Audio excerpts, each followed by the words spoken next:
The retribution principle is basically the idea that the righteous will prosper and the wicked will suffer. Basically, that people get what they deserve.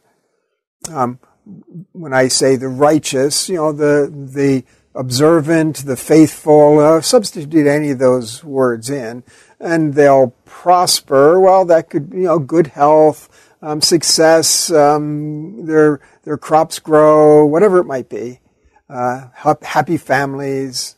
Okay, and the wicked, those who are not faithful, not righteous, not upright, they will suffer. Again, whether that's disaster at one level or another. So just a way to talk about this idea that people get what they deserve. The righteous will prosper, the wicked will suffer. We call it the retribution principle. Now, it's, of course, common for people to believe that their circumstances in life somehow reflect that they are in favor with God, or the gods, or out of favor. We even, very casually, when something goes well, I must have done something right, or what did I do to earn this when things go badly? The book of Job is putting the retribution principle under the microscope.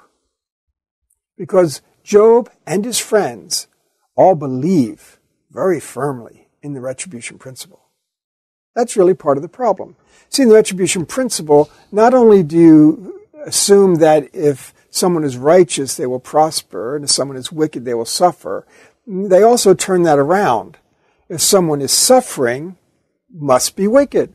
If someone is prospering, must have done something right. And so when Job's circumstances turned so dramatically, so tragically, we know what conclusion everyone is going to draw. They'll decide he must have done something really, really bad to bring this kind of disaster, to go from the heights to the depths. Job is at the highest height of humanity, and he goes to the lowest depths of suffering. And those extremes are important so that we can really think about the retribution principle with a clear mind. In the retribution principle, there's an attempt to understand what God is doing in the world, to articulate it, to justify it, to systematize the logic of how God is working in the world. That God is working a justice system. You do good, you get good. You do bad, bad things happen. So the retribution principle assumes an understanding of how God works in the world. It's an attempt to sort of quantify it or systematize it. The challenger's claim, remember, is that the retribution principle, bringing benefits, prosperity to righteous people, is detrimental to the development of true righteousness because it sets up this ulterior motive, the anticipation of gain, doing it for what you get out of it. And Job's claim, if the retribution principle is not enforced, if righteous people suffer, well then God's justice becomes suspect. Now we can understand this a little better if you can imagine a triangle. I call it the triangle of claims. And at one lower corner of the triangle, you have the retribution principle. At the other lower corner of the triangle, you have Job's righteousness. And at the top of the triangle, the third corner, you have God's justice. Now, as long as Job is prospering, that triangle holds very conveniently, very comfortably. God is doing justice, Job is righteous, and the retribution principle is true, and everything's happy. But when Job begins suffering, we look at that triangle and something's got to go. You can't hold on to all three corners, to God doing justice, to Job being righteous, and the retribution principle. You can't hold on to all three. Something's got to give. Start with Job's friends, for instance. Job's friends, I'll use the idea of building their fort in that corner. they choose the retribution principle corner of the triangle, and they build their fort there. Over and over and over again in their speeches, they affirm the retribution principle. They apply it to the situation. They use it as part of their argumentation. They are champions of the retribution principle. So there they build their fort. They're going to defend that. From that vantage point, they look out to the other two corners of the triangle. Which one's going to go? Are they going to say, well, God really isn't working in justice? Or are they going to say Job isn't really righteous? Well, we know where they go. They're very happy to affirm that God is working justly. And so with the retribution principle true and God not being under scrutiny, of course, the problem is Job. He must not be as righteous as he seemed to us, not as righteous as he seemed to everyone from the outside, and certainly not as righteous as he seems to think he is. The problem is Job. So they build their fort in the retribution principle corner, and they give up on Job's corner. That's the one that's got to go. When we think about Job and his perspective, of course, it's very different. It's very clear where he builds his fort. He builds his fort in his own corner. His righteousness is unassailable in his mind. But of course, that creates a little bit of an awkwardness because now he's got to look out and which one's he going to give up? Is he going to give up the retribution principle, or is he going to give up the idea that God acts justly? Boy, conundrum for poor Job. But what we find is over and over again, he affirms the retribution principle. He tries to find a weakness in it, but he really can't. And so he turns his eyes toward God. And as Job's speeches continue through the book, he becomes more and more accusing of God, becomes more and more doubtful, skeptical about God and whether he does justice at all. So Job builds his fort in his own corner, and he's giving up God's corner as he holds on to the retribution principle. We have a fourth character, Elihu. Elihu builds his fort at the top of the triangle, God's justice. Now at that point you say, okay, so what's Elihu going to give up? Is he going to give up the retribution principle? Or like Job's other friends, is he going to question Job's righteousness? We find that, well, he cheats. He's clever. What he does is he looks at the retribution principle and he says, retribution principle is true, but I think we've got it wrong. We have to re-nuance it and expand it. See, most people thought of the retribution principle as you've done bad things in the past, so now bad things are happening to you. So your circumstances are a response to past behavior. Elihu comes along and says, maybe it's more complex than that. That way of looking at the retribution principle makes it remedial. Fixing, addressing, responding to what's going wrong. What if we think of the retribution principle as more preventative or kind of developing? Here's how it would look. It's not so much something you did in the past that's causing negative consequences. It's something that you are just ready to get involved in, that you're on the brink of this kind of behavior, that it's supposed to kind of turn you away from it. And so the retribution principle could be a response to kind of present developing things instead of things in the past. Now what that does, it means that unlike the friends, he doesn't have to find unrighteousness in Job's past. Instead, now he looks at Job differently, and he says, so here's the problem, Job. Here's what is the reason for your suffering. Look at your self-righteousness. Your willingness to vindicate yourself, justify yourself at the expense of God. He says, the problem is not what you did before your suffering began. The problem has become evident in how you have responded once the suffering started. The problem then, Job, is what is very evident, your self-righteous behavior. That's why I say he cheated. He redefined terms.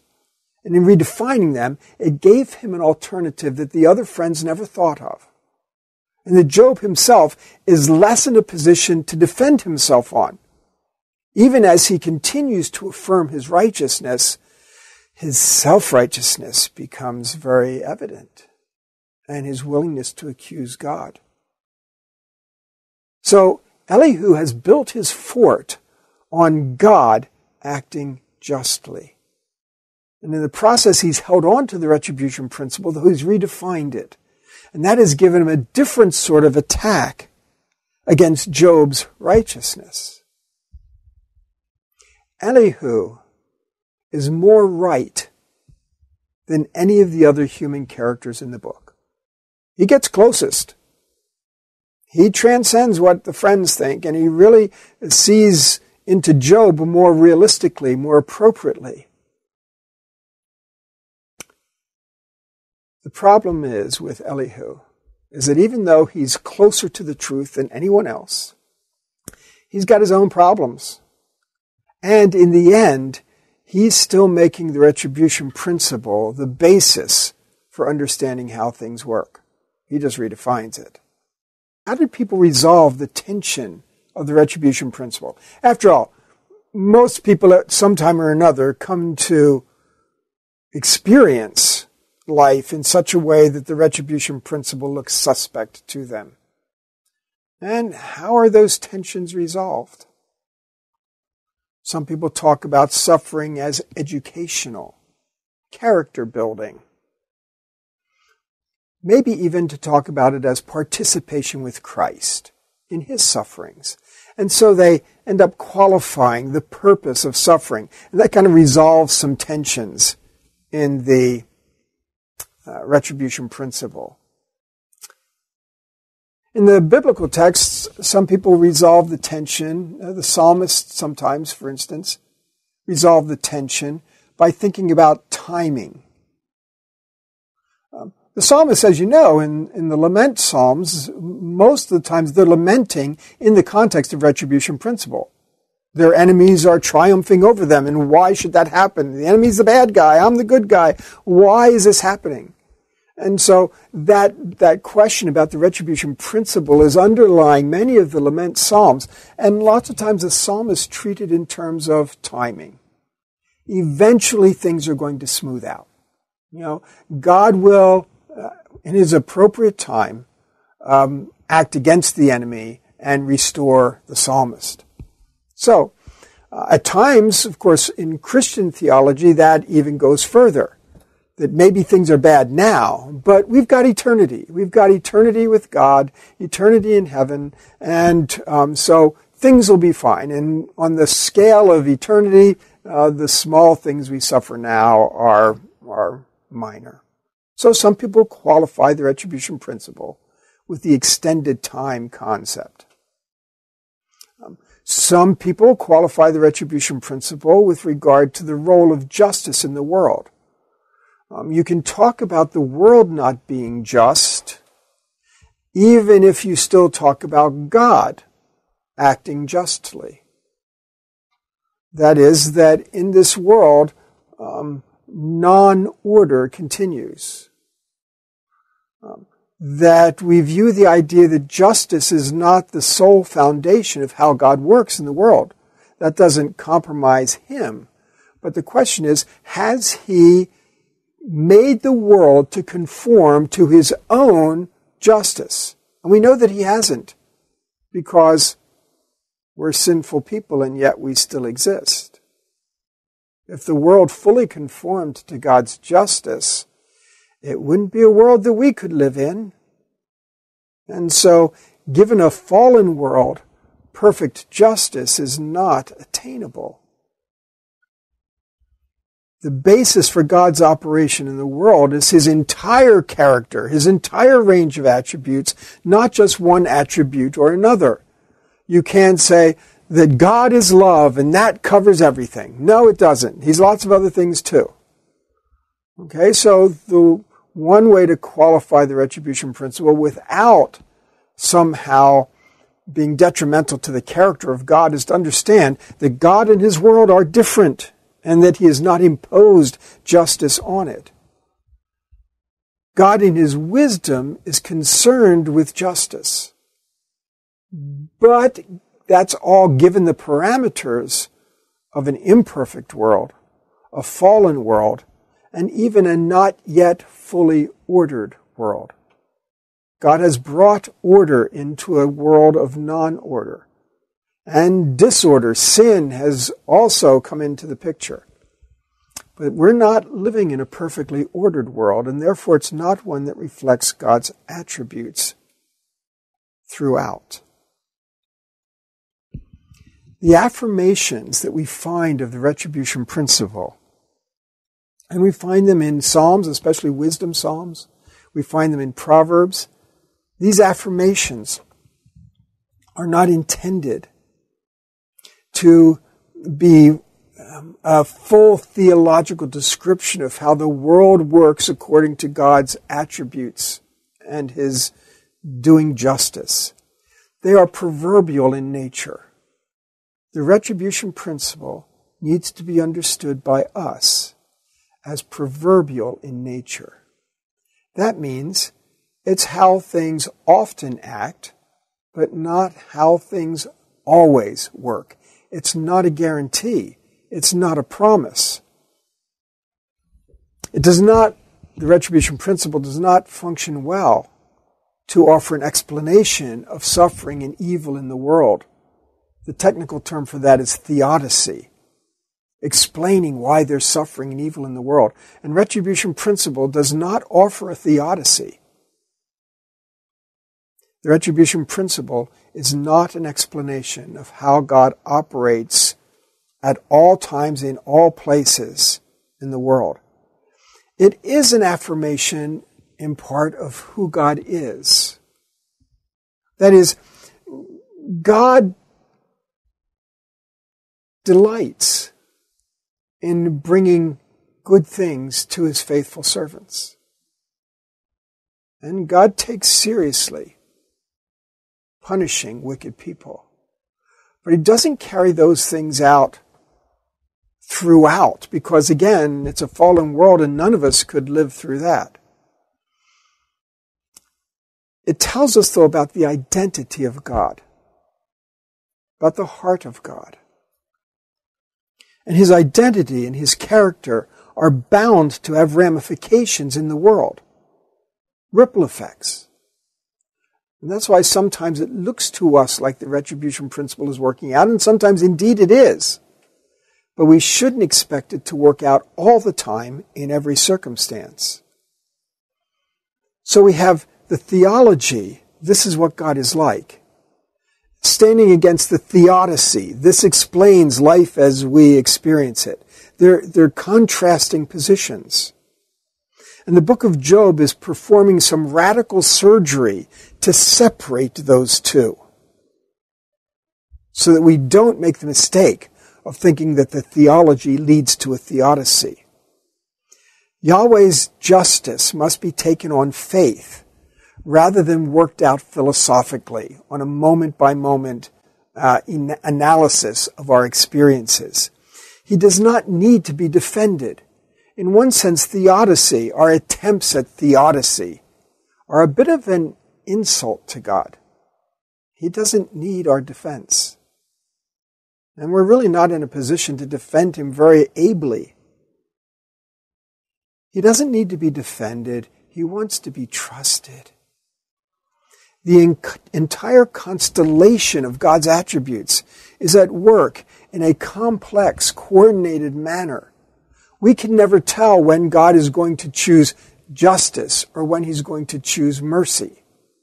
We can never tell where his compassion might override something that he ought to be doing. Justice is a part of that constellation, but it doesn't trump all the other attributes that God has. Here's a way that can help us sort this out. In the New Testament, Jesus is confronted, challenged with retribution principle questions. In John 9, the man born blind.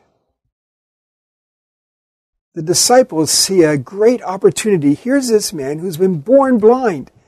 And the question they pose to Jesus is the retribution principle question. Who sinned? This man or his parents? See, this is a great conundrum because how could it have been the man who sinned because he was born this way? And if it were their parents, how come the man suffers for it? And so this is just the key point. And they were probably, really excited because now they're going to get an answer to the question of the ages. Because Jesus stands in front of them. And so they say, who sinned? This man or his parents? Now you can see that their question is a theodicy question. What explanation is going to account for this man's suffering? So when they ask a question of cause, it's a theodicy question. And kind of moves toward an expanded theology, which is what Jesus does. Jesus turns them away from the theodicy to the theology. Isn't it intriguing that he says, neither this man nor his parents? And by that time, the disciples have stopped kind of excitedly, and now they're going, oh no, he's doing it again. He's doing it again. He's not going to answer the question we asked. He's going to answer the question we should have asked. He says that neither was this man nor his parents, that the Son of God might be glorified. Now, it's really an interesting question. Because what he does is basically say, don't look to the past and ask the question about cause. You're not getting that answer. Instead, what Jesus answers, Jesus doesn't give them the cause. He doesn't give them an explanation of the past. But he says what you should do is turn your attention to the future and look for purpose. The glory of God is a purpose. It's not a cause. It's not a reason. And so Jesus turns their attention away from the past and away from cause to look at purpose. No explanation of the suffering is forthcoming. None is possible. None is necessary. We have to trust God's wisdom and seek out His purpose. And so Jesus gives that same kind of answer. And it's the same answer that Job ends up getting. Trust God's wisdom and seek out His purpose. Don't expect to get explanations of cause. It's not about reasons. Jesus is again confronted with this in Luke chapter 13, verses 1 through 5. Here he is asked, what about this tower that collapsed on people while they're there for a festival? How do you explain this sort of random-looking disaster? And again, Jesus turns their attention away from cause. Okay, that has nothing to do with who were righteous and who were wicked. He states that a one-to-one correspondence between sin and punishment should not be made. But rather, he encourages them to view the incident as a warning. He refuses to engage the question of cause and directs the attention of his audience to purpose. Such incidents give us warning. They exhort us to think in different terms, to think of how life can end so quickly, to think about how suffering can come. It's not about a one-to-one correspondence. So we see that when Jesus addresses the retribution principle issues that he's confronted with, he consistently turns away from giving reasons or explanations for cause.